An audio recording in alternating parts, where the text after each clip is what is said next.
Hey, everybody.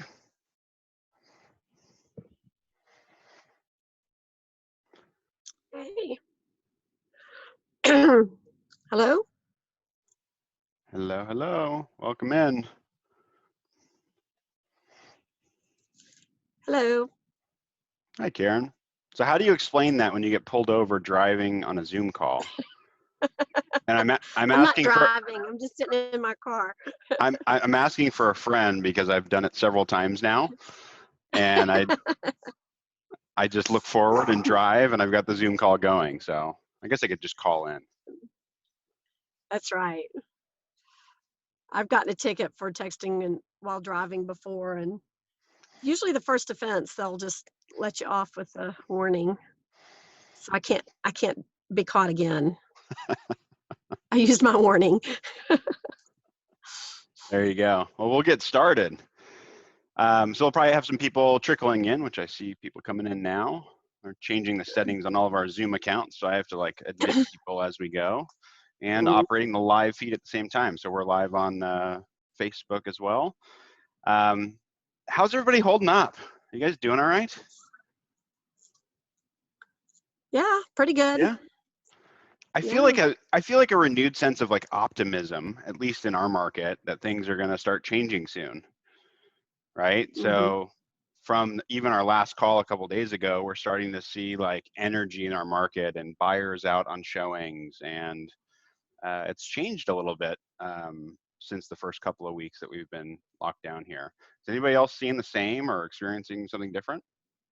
You know, we just got word that Colorado is going to we're going to be able to do showings again on the 27th. So we're on a 7-day countdown, which, gives you a little bit of a boost or a little bit, of encouragement.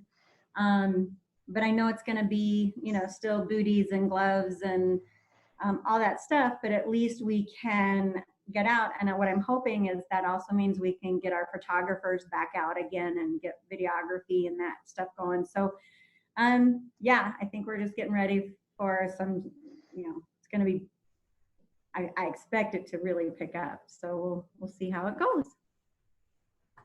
Yeah, I've got positivity. I mean, I feel like just knowing that there's an end in sight, regardless of what stage you're in, I feel like it's starting to go in the right direction, and the buyers are starting to sense it too. The sellers are getting a little bit more excited. I'm sure that's different in places like New York City. I've talked to a couple friends that are out there, and they're still feeling a little uncomfortable. But I think we'll see some changes hopefully before too long.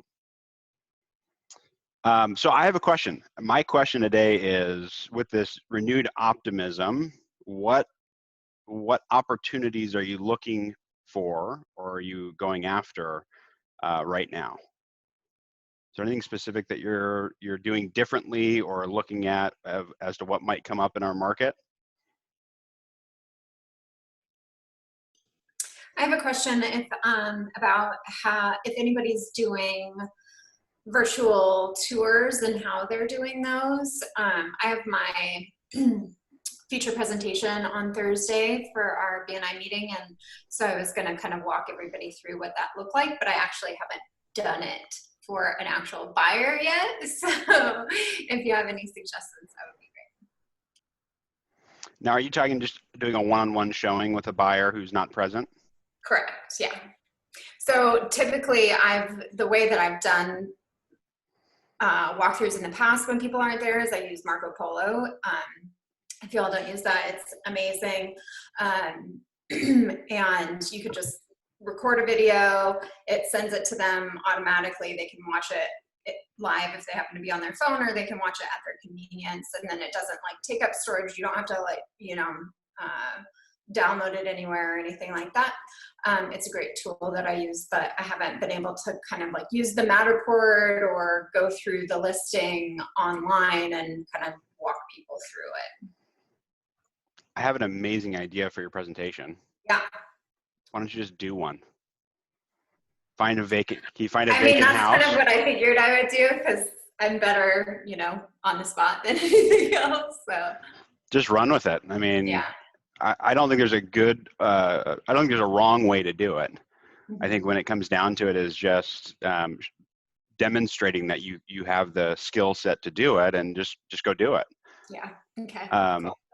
We did one a couple of years back. I haven't done that many virtual showings. I've either done a walkthrough of a 3D Matterport, Yeah. or a couple of years ago we sold a $3 million condo to a buyer in South Korea who never came out and saw it. And Yeah. I just over and over again on the inspection, on the walkthrough, on the first initial as we were going out looking at them, I just showed him everything, and he asked questions and what do they want to see, and just showed him whatever he was looking for. I also kind of thought about, I only have one listing right now that's in escrow. So I thought either I could go there or one of my colleagues' listings and be present at the listing for the presentation and do a virtual walkthrough as a presentation. Have any of you done that for your presentations? I don't think there's a hot. Go ahead. Hello, everyone. I hired a photographer to video a home, and I did a short intro and a short closing, and then he walked through the house without me, videoed, and then I spoke into a microphone, and he put that over the rooms as, I described each room. He overlaid it to the video he did, and it worked out. I don't know if I can do that today, because in New Jersey now, we're not on complete lockdown like New York, but I can't get a photographer to go in a house unless it's vacant. Yeah, that's where we're at too. I'm up in Portland, Oregon. But some people are having the owners walk through the house with their phone or iMovie and then sending it to us, the agent, and then they use that. Yeah, I did a virtual open house, if you will. I didn't do it on Facebook Live. I did it as a video in iMovie version. So I did 2 or 3 different segments of the house, talking like I would as I would be showing a house, and then posted the video on Facebook and on Instagram. There's a couple, and I think Brad last time there are some guides in our company that of those that did it with a Facebook Live type of environment, and did was able to do an open house in 15 minutes versus spending a 2 to 3 hour Sunday or Saturday or whatever your market entails with an open house. And by doing it via Facebook Live, they were able to have that interaction that you don't have, obviously, as you have a video by itself. So my question is where's the leads? Right. And that's why Facebook Live would be a better environment than it would be for just posting a video. Now you could do it as an ad and then have a lead sheet attached to it to be able to capture those.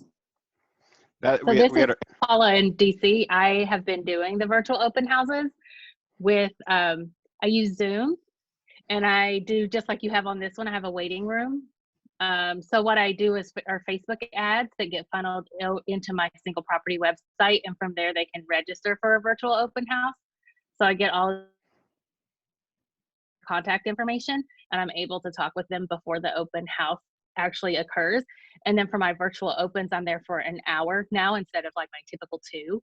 And I take each person through the house personally. So it's a personal showing, and I can answer any of the questions that they have individually. So that has been my process, and I'm able to get contact information when they click on the Facebook lead, and also when they register for the virtual open house. So one, I know that they're going to be there, and I'm not wasting my time. And I'm able to talk with them and have the same kind of conversation that I would have with them if they came into the open house normally. Like, are you a neighbor, or are you out shopping? When do you need to be here? Are you looking just in this neighbor? Like all the questions I would typically ask somebody, I get to have that one-on-one conversation with them. And if they have an agent, I can let the agent join in too. Interesting. So So let me ask you some questions about that. So how many Sure. people are you seeing come into a 1 hour span? So I get more people who click on the ad than clearly they don't all convert to visitors. And right now on average, I'm getting maybe like 3 people per virtual open house. Okay. So it's not a huge number right now. I think that there are a lot of people who are still kind of like adapting to the technology, but I really have taken it on to like develop a system that's scalable and also that I could do on Tuesdays and Thursdays and whenever, like going forward, even once people are out and about, like it's something that can stay a part of my business. That's great. So our team meeting actually this week for my team was all about this, right? And trying to figure out how to pivot and figure out a way to generate contact information, number one, and provide value to somebody who's going to give me contact information. And then the big debate was, should we do this live where you can have those conversations back and forth and drive them to a time window, or should we just give it to them? Give them an abridged version of what we would do in an open house so they can review that, and then we can automatically follow up the moment, 5 minutes after they click the link, or we can monitor that activity. So our thought is, and this is our going to be our dry run this week, is if we put out a Facebook lead ad, right, that shows that you can do a virtual walkthrough of this property. We're going to do a little video snippet that shows them only a piece of the inside to get them excited about it. Once they click on it, we're automatically going to send them out the virtual tour that we've already done and just give them that whole extended thing. And then the moment, we're going to have a link tracker so that we can follow up with them within 5 or 10 minutes of them walking through the property and see if they want to schedule an in-person showing, since we're allowed to do showings in person. Question, Brad. So yeah, go ahead. The snippet that you're talking about as far as the video walkthrough, so you get a lead that from an ad that says, virtually walk through this home. You send them a video that is the virtual walkthrough, correct? Yep. Why wouldn't that be already out there? Because we're looking for contact information. I understand your point. I think everyone's creating the conversation that's happening right now is just create content versus find a way to funnel leads through a specific source.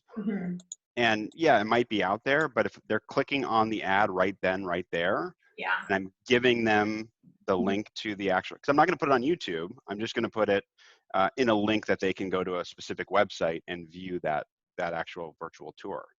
Do you guys do Matterport? We do. I do too. Is that link, that Matterport link? So I'm just being devil's advocate as far as consumer mindset. Like, instead of clicking this link and giving you all my contact information, and I know I'm going to, why don't I just go find the Matterport link and do the walkthrough myself? I think you're right. I'm happy to respond to that. Sure. Go ahead. Well, so I've always done Matterports. I didn't start doing Matterports because this happened. But what I have found is like people like to click through that, but there's something about being able to like have somebody walk through with the stuff that's not fancy, because then they can see that, like if it's shot with a camera phone, then they can tell that it's not like, oh, the room is really this big. It's not like the professional photographers wide angle lens that makes this closet look like, a great room. And I find that for the live ones where they can say like, oh, will you open that cabinet for me? And like opening the cabinet, or can I look inside the refrigerator? That's way more valuable than the Matterport. It's like, there's always information on my listings. Like I'll have people reach out to me and ask me about a listing, and they'll say, like, how close is it to the metro or something like that? When you found it on Zillow and it's on a map and you can see the metro on the map right next to the listing, but then they still ask me. So the information is there, but a lot of times people don't want to go find it. And the general public doesn't know that Matterport exists. I think we're having a couple different conversations, right? We're talking about live versus Matterport versus a personal walkthrough, and what is the inclination of the consumer to click on it to share their information. And the reason this came up for me, Carrie, was we started doing, I did $75 worth of Facebook ads that basically said, view this tour from the comfort of your own home, right? Super simple. We've gotten like 30 leads from it, and it's not even over. It's halfway over. So I'm probably going to generate like 60 leads. Was that for a specific listing that you had? Yeah, but there's no address or location on the actual listing. Okay. That's just people clicking it, right? So I'm looking at how specific and how tailored do I do it versus how general do we just put something out there that someone might like this home and wants to find out more information. And if they click on it, then I want to give them something of value for clicking on it. And so my thought is now I'm not sending them anything. It's just a lead that's going into our system, and we're having really nothing to follow up with them for, and we're getting very little response. And I'm trying to create a higher level of engagement so that if I give them something, now I can call and say, hey, did you like the property? Would you like to see it in person? Or can I do that virtual live tour that Paula was talking about, where I can actually walk you through the different rooms, et cetera. Gotcha. And I'm not saying I'm right. I'm looking for more. I mean, from our last call, I was looking to develop a way to funnel leads through better, to have an open house experience where it's a pillar of our business that's starting to lack. And we want to make sure that we pivot and have a way and an opportunity to still get those contacts. Yeah, I mean, I got half my clients last year from open houses. So it's important, right? We have to figure out a way to do it differently. Yeah. Is anyone else having success? Well, I was just going to say, I have the same issue. Right now I'm using showing time. So if someone responds to that, I'll go to the house and I'll do a live with Zoom. However, I discovered this YouTube from Eric Preston. He's a Canadian. And it's a 23-minute YouTube. And what he does is he creates the Facebook ad. He uses Canva to create the ad, and then he uses Zoom. And so he sets it out for 5 days or whatever it is. So let's say that you're going to do it on Sunday. So you create an ad, and what he does is he wants a group of people to be at the Zoom meeting. And so they, of course, have to fill out the lead generation form from Facebook. And so I've been developing it because I like the idea of having a group of people being in the room, and he doesn't allow them to interact until the end. They can enter questions, through the chat, but he waits until the end, and then he will answer questions with these visitors. And so I find that to be appealing rather than one-on-one. And so I'm going to give it a try this week, because I've got one that's it's had one agent in the last 2 weeks, and it's a sweet house. It's in Sun City Anthem, right? It should go fairly fast. But again, I've got another one that's a luxury one, and I'm thinking I've got to come up with something where I can get a group of people, whether they're agents or visitors.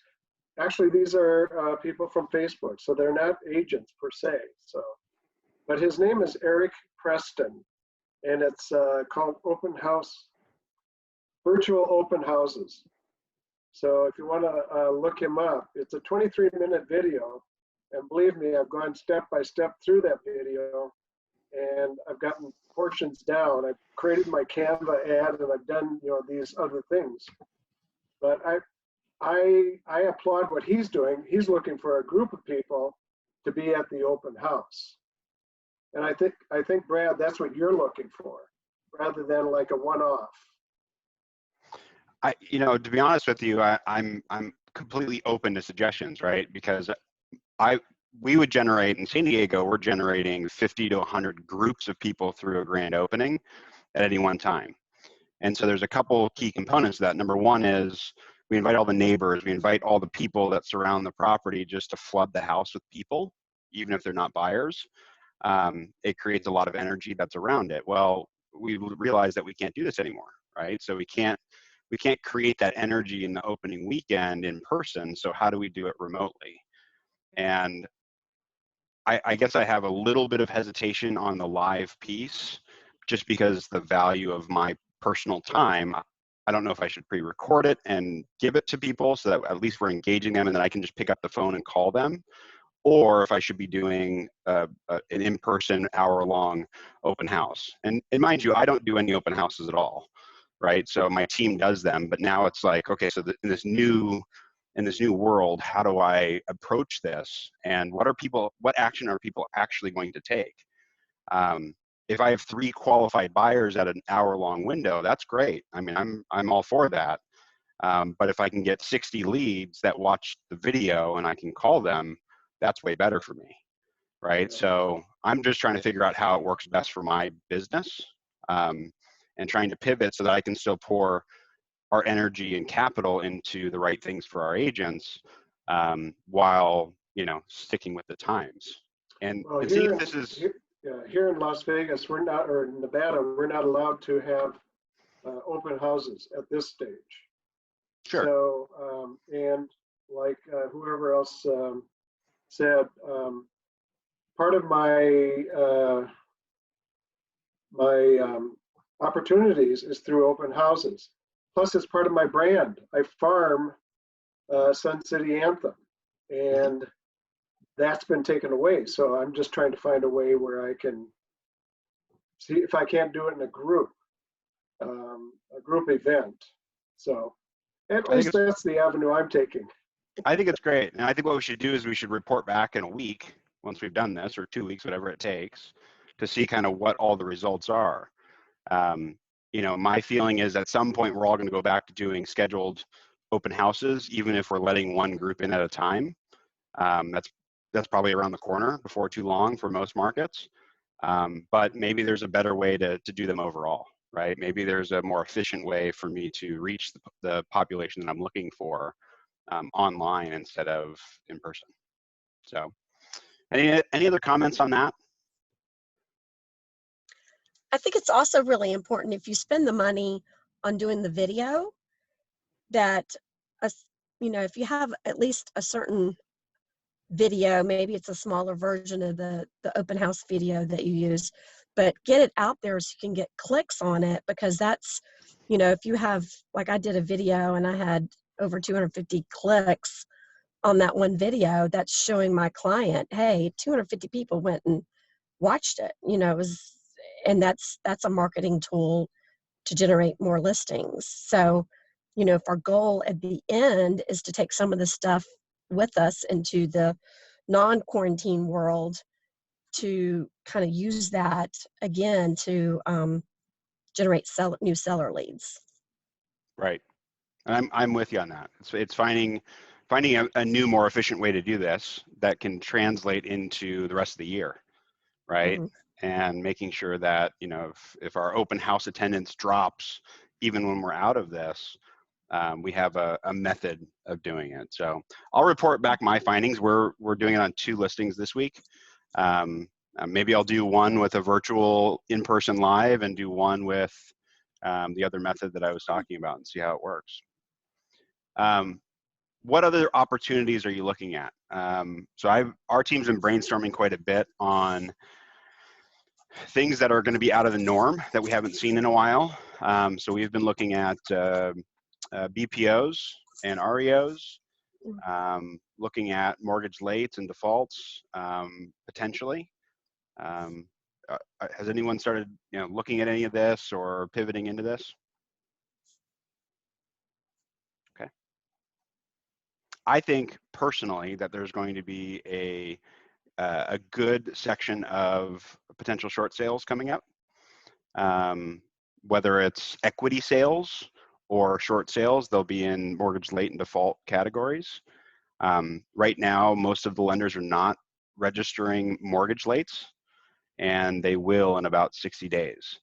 So we're watching really closely with our sources to watch when the mortgage lates actually get recorded, because they're going to happen before notices of default, and they're going to come, I think, in large volumes. So we're working. Go ahead. I think the opportunity there, sorry, my video crashed. A lot of people that have lost their jobs have equity in their homes. So kind of being the problem solver of like, well, here are the things that you can do. You know, you can look into HELOCs, you can, you know, give your customers, your clients options, be of service, be helpful, and then, you know, have it at the end, or you can sell. This is one of your options moving forward. But I am wholeheartedly believe that there's going to be a lot of opportunity in that realm, in that department. And then, but on top of that, being of service first and foremost, as far as like how to keep them in their homes. Right.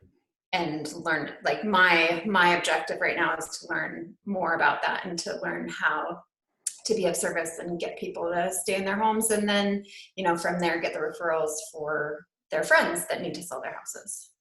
Yep. So what does that team look like?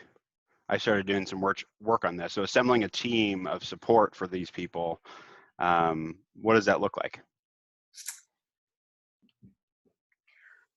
I'm not sure. I'm just in the beginning phases of figuring that out. I've only been in real estate for 3 years, so I wasn't part of I bought a house in 2008, in January of 2008. So kind of right before, but I wasn't, and then I had to short sell it. So, you know, I was on the consumer part of it, and just, nobody presented options to me as far as, you know, what I could have done. So that's kind of my goal moving forward. I guess, you know, being an REO specialist, talking to bankers,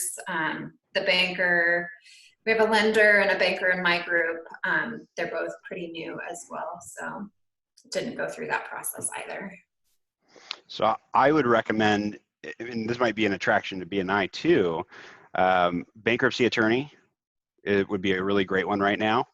So a BK attorney, a lot of times they'll moonlight as well as loan modification specialists or attorneys that will perform loan modifications. We're going to start working on finding a couple of those, specifically those that did this in the last cycle, because I bet you they're already gearing up right now in preparation for how to navigate these defaults. And you know, they're gonna have opportunities, and there's gonna be sale opportunities, there's gonna be support opportunities, modifications, you know, all the things that are up in the air about what will happen in the 90-day window of forbearance, and whether you're gonna have a balloon payment or it's gonna get tacked onto the end of your loan. No one actually knows what's going to happen at the end of the 90 days. And so everyone's getting ready for, you know, are they going to do a loan modification and that's going to affect my ability to refinance or do things with the loan? I think that's all going to hit us here coming up in about 60. Yeah. So, the other one's a short sale negotiator. I've never negotiated my own short sales. I've always outsourced them. So you might want to look for transaction coordinators that do it, or actual short sale negotiation companies.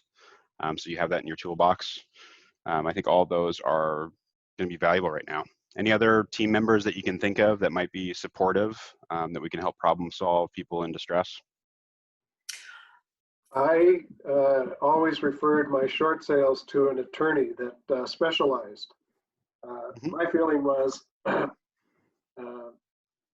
he was the legal side of everything. I took care of the rest. And so it's interesting that you bring that up, because I'm going to see if he still is around, because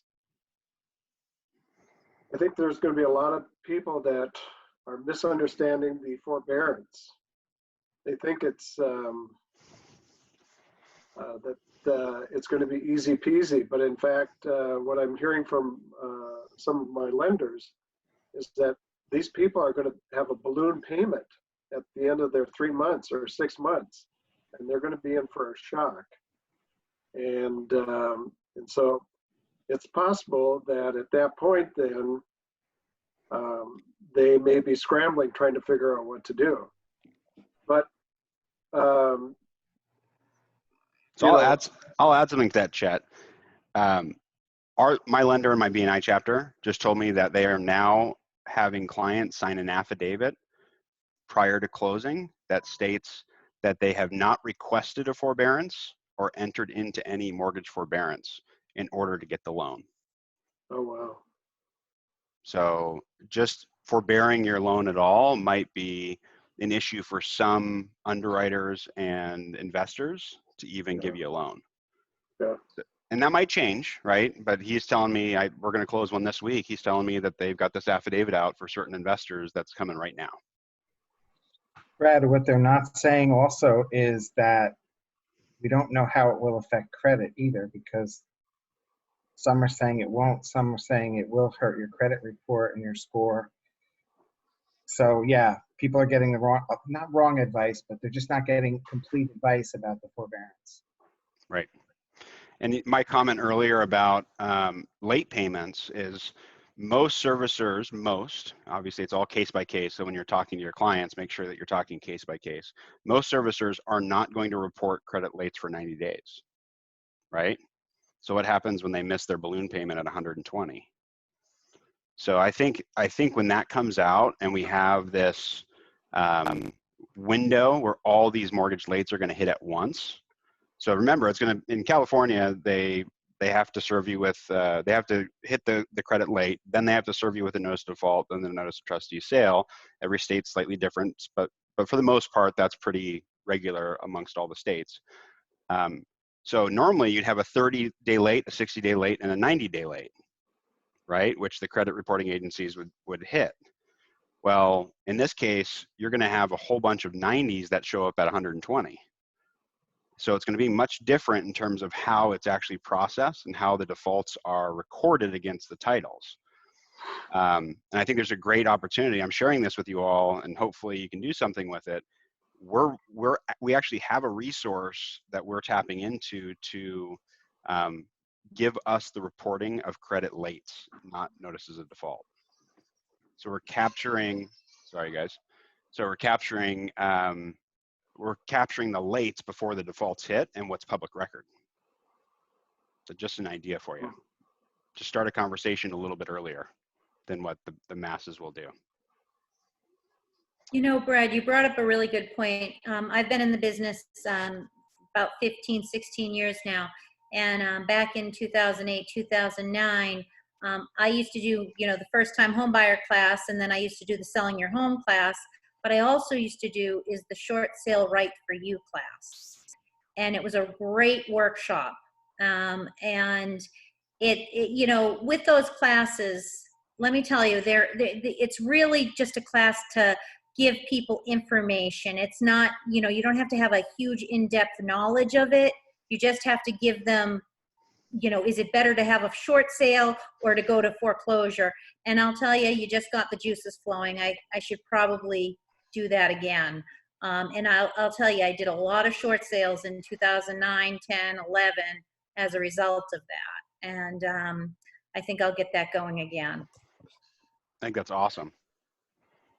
There's an incredible opportunity there. And some of the people that we listed off, whether you do it alone or you do it as a group with an attorney or someone else who can also support you with information about what's going on, even if all the information isn't clear yet, right? We don't have all the information on how loan modifications are going to go or how this is going to be solved, but I think that there's a great opportunity there to do some of these classes, whether they're remotely on Zoom, whether you get people in a room, all of those things are going to be a very interesting angle just to get in front of people and be a problem solver. You were asking about people to have on your team. Mm-hmm. I thought about reverse mortgage lenders. If somebody's, could qualify for a reverse mortgage and they might be in a situation where they can't, their business is gone belly up or something and they want to stay in their home, that might be an option. That's great. I love it. because that's very easy to qualify for as long as there's equity in the house. That's a great, that could be a very good solution for lots of people. Brad, it's Andrea Harlan. Speaking about reverse mortgages, at my BNI this week, our lender gave a talk about reverse mortgages, and he said he's been getting a few more requests than normal. And then even last week, I referred him to people that had contacted me saying that they wanted to know more about reverse mortgages. So I have a feeling that's going to be a good opportunity as well. I think it's, sorry, my kids have entered the room. I think it's a great add-on, and I think that will increase here. As long as they continue to keep those guidelines similar to what they are now, right? In the last 18 months, they've changed the ratios quite a bit. But as long as they keep those guidelines similar to what there is now, I think you're going to have great opportunity for that reverse mortgage specialist. So anybody else that we can think of? Now, these are all obviously opportunities that we can bring into our BNI chapters too, if they're not already there. What else are you doing right now to shift, to pivot? You know, has everyone cut expenses?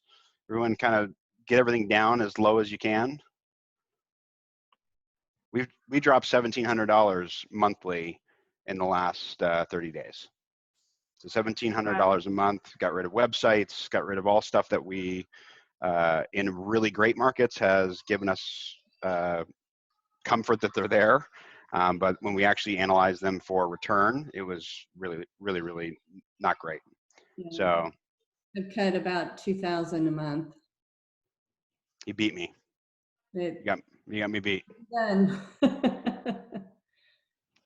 What are you all cutting? I'm cutting websites, software that isn't necessary. It's convenient, but it's not necessary. We looked at all those $39.95 items, right? These little things here and there.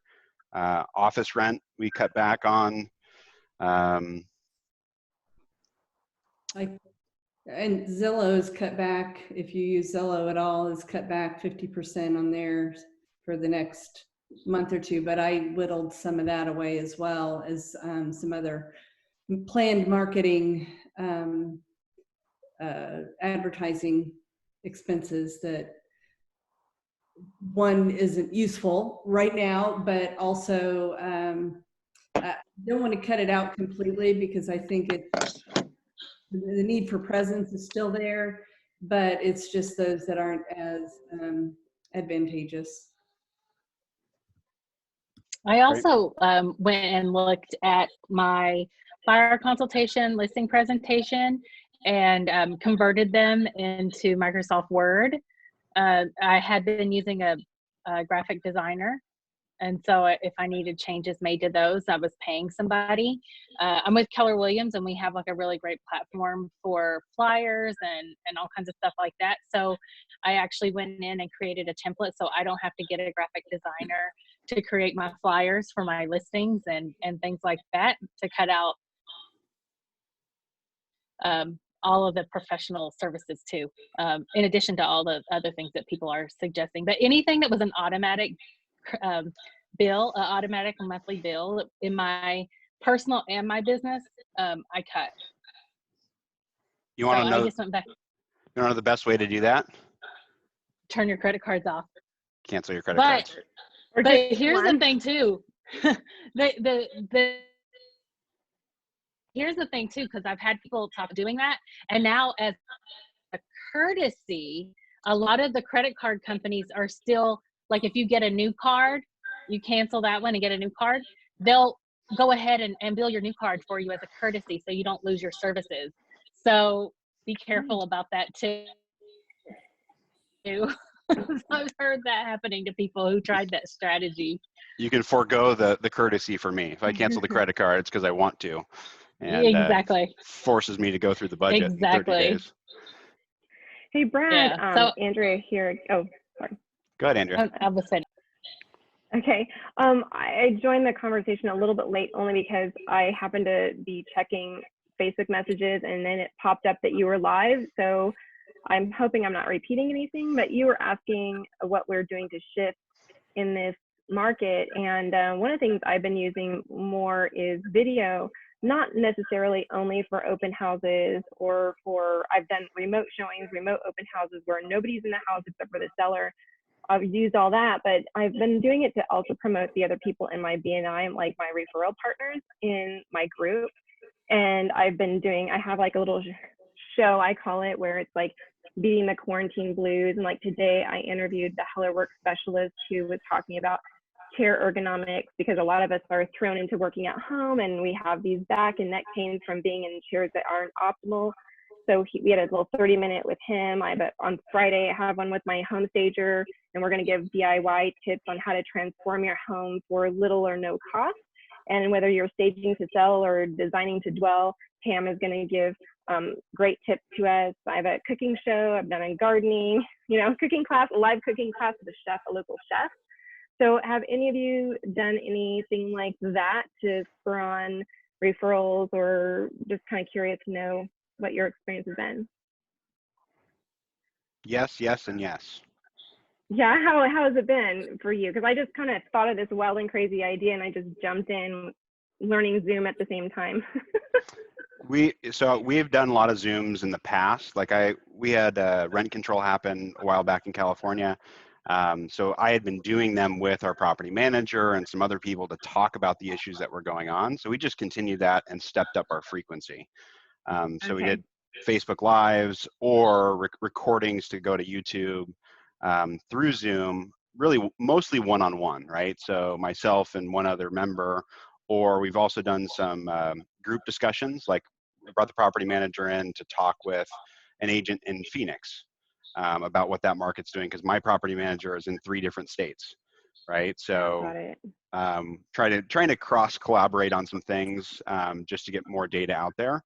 But I love the idea of the gardening and keeping people entertained too. I also saw, does anyone know who Cody Gibson is? He's a prominent figure in the Keller Williams world who does Bold and everything else. He had his kids teach a class online. So he has a large network, but he had his kids teach like a dance. His oldest son is a hip hop dance person and taught a whole hip hop dance routine, which I thought was cool. That's a cool idea. Yeah. And I'm sure some of you have been on past calls. They've had magicians that they've done for groups, cooking classes, which was your idea as well, Andrea. What else? A comedian. So if you can find a local comedian that's out of work and bring in a section of your network in to get some entertainment at night for a happy hour instead of just sitting around and saying cheers. Lots of different ideas to get out there, and it's just a matter of creating a new frequency and a new way to interact with people. Mm-hmm. Has anyone done REOs in the past? No? Okay. It's on the buy side. On the buy side, yeah. We're focusing on. I've done some. Have you? Yeah. We're focusing on getting into all the BPO portals to start turning out BPOs to looking for REO accounts. That's another thing that you might look at. Is you can search online for the different portals, apply for them, give your experience and your background, and do applications that way. Let's talk. Talk BNI for a couple minutes. So someone has me on repeat in the background, so I'm hearing myself talk for some reason. So if you're not muted, if you'd mute, that'd be great. What BNI? What's changed in BNI since last we spoke? Or if you're new to the call, what are you doing to actively engage, like Andrea, your members, and get creative about interacting with the different members in your chapter? I'm doing more one-to-ones. It's a lot easier in our busy lives to hop on a Zoom call with the realtor from our chapter than it was to coordinate schedules and meet in person. So I'm finding the Zoom platform to be a lot more beneficial for a lot more one-to-ones. So you increase your frequency on one-to-ones? Absolutely. That's great. Rhonda, do you have something to add? One of our graphics sign makers, she is doing yard signs for graduating seniors.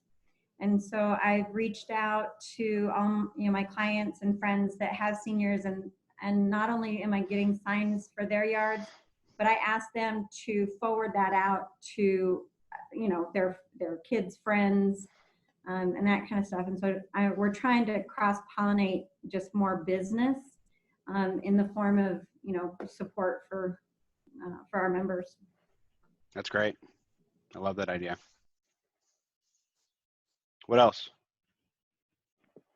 Our group is doing more frequent one-on-ones or even group one-on-one instead of one-on-ones, like three-on-one, and usually power teams, but sometimes it's not a power team. Maybe it's just we think it might be more interesting to share what's working, what's not, in those regards.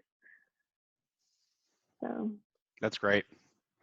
And then inviting people to BNI too, like some of the people that couldn't go because of scheduling, like the acupuncturist or the window washer, or those people are more available now. So I've been inviting them as well. So. We exported our visitor list out of the BNI platform.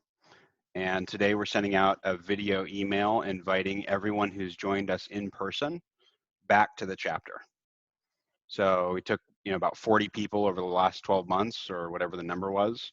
And we're sending them out an email invite to join our Zoom meeting tomorrow. So trying to get people re-engaged, and those people might be in a completely different place than the last time that they joined our meeting as a visitor. That's a great idea. I'd love to hear what everyone else is doing to invite visitors. My group has significantly decreased, and I think we're down to like 13 members right now. When I started, there was 35. So with multiple leadership transitions and now COVID, we're struggling. So if anyone has ideas on how to get people in, that would be helpful for me. One thing we've talked about on past calls is people are more willing to join a Zoom meeting now than an in-person breakfast. It's easier, it's more convenient, and they're searching for connection. So just getting systematic about doing the invites and bringing people in and remembering to do it, and having a team around you that also is doing the same thing in the chapter, you should be able to get those numbers up. I think I expressed on the last call, I'm having trouble with conversion. I can get them to the meeting, but we're having a really hard time getting them to sign up. So that's been our biggest challenge through all of this. So we're really treating it as how much visibility for the chapter can we create by inviting the visitors, as opposed to focusing on converting them in the moment. And we've opted to give them 3 weeks free, so they can come to the Zoom meeting 3 weeks in a row if they want, with the hopes that we get back in person after the 3rd week and we can invite them into an actual breakfast meeting. Anybody else having success there I can share with Carrie? I have a one thing that success there if you'd like. You got to eliminate, unfortunately, what we had to do was eliminate some of the bad people, the people that were bringing us down. And Carrie, I the first meeting, Brad knows this, I went down to 9, and I ended up leaving my group, and it dissolved within a week. And now I started my brand new group and we have 15 now, and we have that already signed on. And we have about 4 more visitors that are ready to sign on. So it looks like it's going to be 20 people, brand new. We've never even met, and we're on Zoom. And they've already signed and they've done application, and it's just but the way I'm doing it right now is I'm reaching out to all of the local Facebook, towns. Hey, looking for a landscaper. and then I'm reaching out to them personally. Hey, I'd love you to join our referral networking group. Would you be interested in looking at a meeting? We're a brand new group starting out, and we hope to generate this much in revenue and whatnot. I'm just talking to them, and then just forming one-on-one conversations. And I'm holding all of the people accountable as well. So it's not just me. The last group was just me. Now it's everybody in the group. Anybody who wants to be part of this group has to be accountable, and that's what we're doing. And in this day and age, if you want to be part of this successful BNI, you need to be accountable.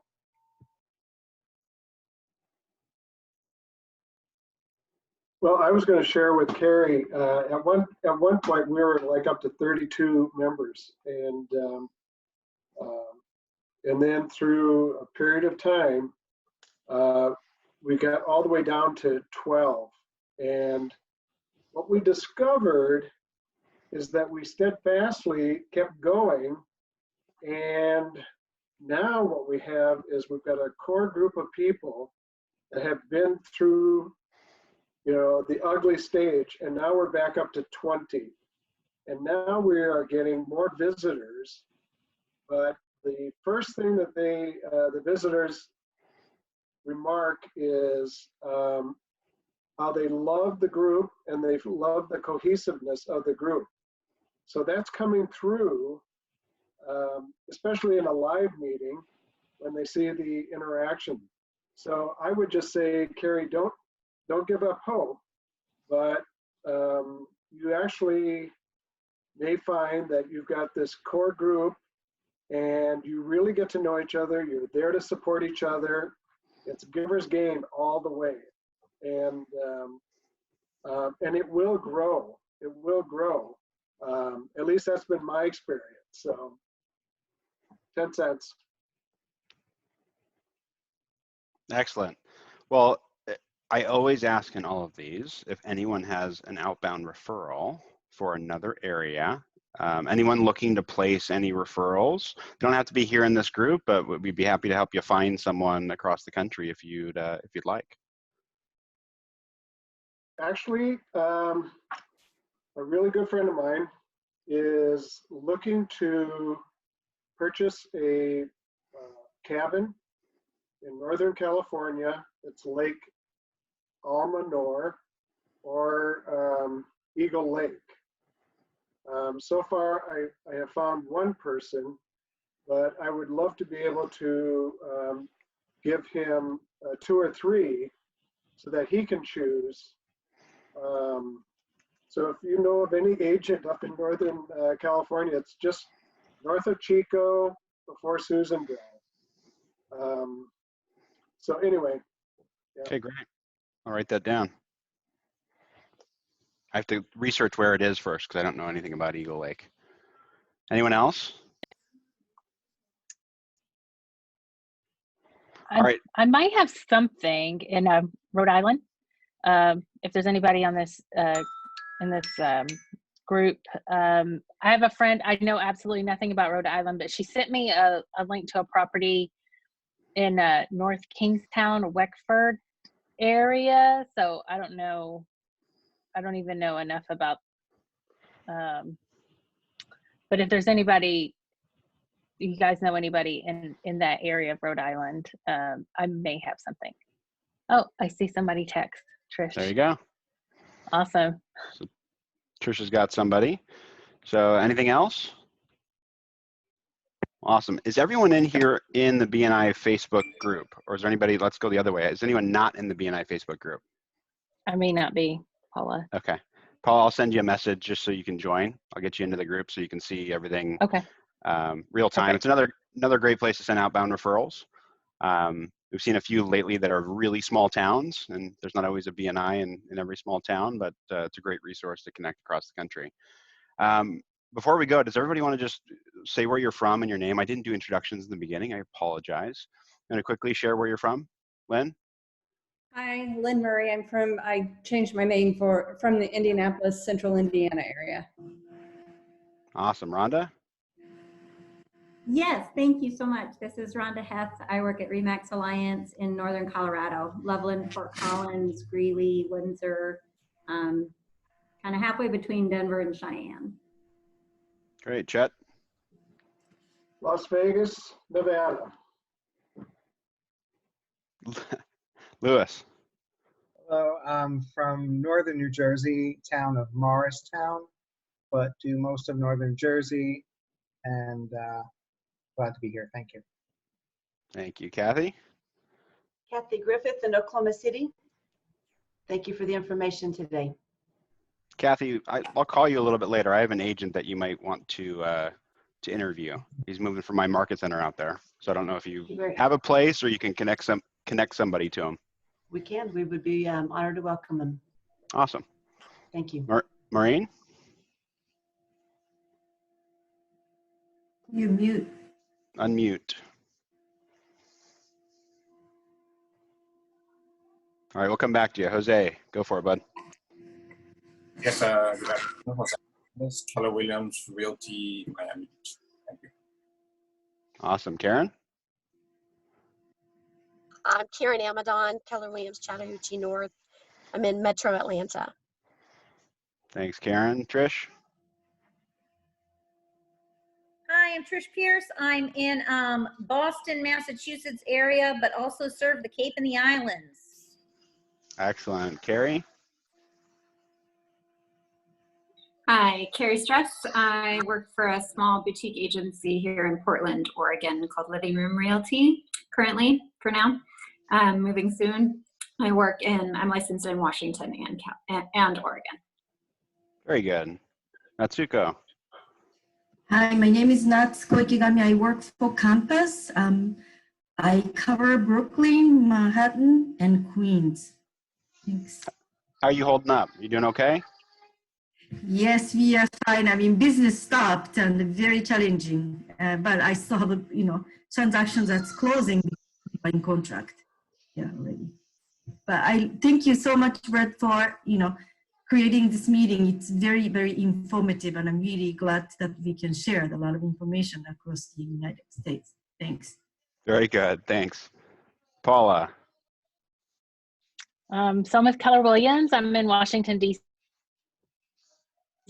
and licensed in Virginia, D.C. and Maryland. Very good. And Todd, creeping in at the last minute. You've been off camera the whole time. Well, that was because I had you on speakerphone while I was driving to my appointment. Where are you from? I'm Huntington, West Virginia, Old Colony Realtors, serve Western West Virginia, Southern Ohio. Very good. And Maureen, it looks like you got your... I'm back. Thank you. This was a great meeting. I learned a lot. I took a lot of notes. Thank you. And I'm in Westfield, New Jersey, Keller Williams. And it's sort of also north central area of New Jersey. Mm-hmm. Very good. Did I miss anyone? All right, I'm Brad Seaman. I'm in San Diego. Put this together, well, we've been doing them twice a week here for, I think, 3 or 4 weeks now. So we'll keep doing them, keep showing up, and if I can service anything in the Southern California area, let me know. Any parting words before we go? Actually, I have a quick question. Brad, sure. You're doing like a coffee time or something. Yeah. I see Facebook. How is it going? Terrible. Thanks for asking. Okay. I mean, but we committed. So we're doing a Facebook Live to engage our Facebook audience. And people pop in and out. We've had a couple guests come in to the actual Zoom meeting. But most people aren't realtors like you. And so even when people say they've signed up and they're going to come, they still don't show. I've actually had more realtors on it than I've had actual clients or people in San Diego. But I think it's still good. It's visibility, right? So I look at it as the other side effects of what's showing up. I'll tell you what did work though, our quarantine project for the front porch photo project. We have over 50 tags from different people around the county, tagging their friends and neighbors to get a free photo session. That was a huge success for us. We're going to draw the winners tomorrow. But it was a great way for people to engage in our Facebook content. And then now we're going to have a whole bunch of photos to be able to post moving forward. And we've probably added 30 people to our database. So that was pretty cool. Thank you for sharing. Yeah. Todd. Yeah, I'm sorry I didn't want to talk while I was driving. So I wanted to mention something from last week. I mentioned the quarantine bingo that I did on Zoom. Mm-hmm. And I had about close to 50 people play last week. And I'm hoping to have maybe 60 to 75 tonight. It's been very successful. I gave about $200 in gift cards last week to businesses, and I had a lot of people wanting me to do it again. And so it's been a lot of fun. Todd, that's awesome. Give us the quick scenario of what you did, just so for people that weren't on the call last week. Okay, there's a website called, I believe, freebingocards.com, I believe is what it is. And I paid $30 for 500 bingo cards.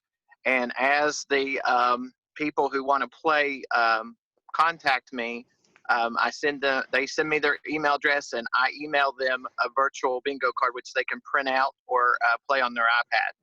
And there's a Zoom room that I created, and we actually play bingo right there. And then, of course, if they bingo, they give me their bingo card number. I can pull it up on the screen when I have a shared screen. Everybody that's playing can see that person bingoed. Of course, I give them a gift card after the game, and I've got a number of contacts because I get everybody's email address to send them their bingo card. So what percentage of those people are brand new to your database? Believe it or not, when I played bingo last week, I would say only, I don't even know if a third of the people I've never met before. That's great. And where are you promoting it? How are you getting people into it? Facebook marketing, is, that's pretty much solely it. I did some cameos with Sinbad promoting it, and Mandisa and Linda Gray from Dallas. Did you pay on like cameo.com? Yeah, and I gave them the speech, say, join Todd Nelson at his bingo. It's free tonight or free on whatever, and I got a lot of people's attention. And was that your actual ad? So you played a video as the ad? Well, the initial ad was me in front of a flat panel TV with Quarantine Bingo in the background, just explaining what in the world it was, because it's free. All you're doing is showing up, playing, and if you win, you win a prize. And so what I did was other ads, which included those people who were promoting the bingo. And actually, I sent the script, what I want them to say, paid the money. They sent it back, the actual people, of course. Very cool. I never thought of using Cameo that way. We were actually, my son's birthday this week. We were going to do something fun for him on that, but that's a cool way to promote it. Well, yeah, I know that somebody else mentioned I ought to do that from listings. Like just do have somebody do a generic, hey, check out Todd Nelson's new listing, blah, blah, blah. I might have, who knows. There's thousands of actors and musicians and athletes on that website. Very cool. I'm going to play around with that. I can only imagine where this could go with it. Well, I love the idea. It's real affordable. Yeah, it's real affordable. I mean, Mandisa was like $35. I think Linda Gray was maybe $40. Sinbad, I don't know if I paid maybe $45 for. That's great. That's great. So, yep. All right, well, perfect. I appreciate everybody hopping on today. And in the interest of your time, I want to make sure that you can get on to your next thing. I will be out. We'll be doing this again on Friday. So not the same time today. We'll be doing it at 10:30 on Friday, Pacific Standard Time. So if you want to jump back on, we'll share some ideas and check in on everybody. Thanks again for coming, everyone. Thank you. Thank you. Bye. Hey, Kathy, you got 5 seconds before you go? I do. Awesome. Thanks. Yeah, thanks, Karen. Take care. Oh, you already sent me a message. There you go. How are you? I'm great. How are you? Doing good. You guys holding up okay out there? We are.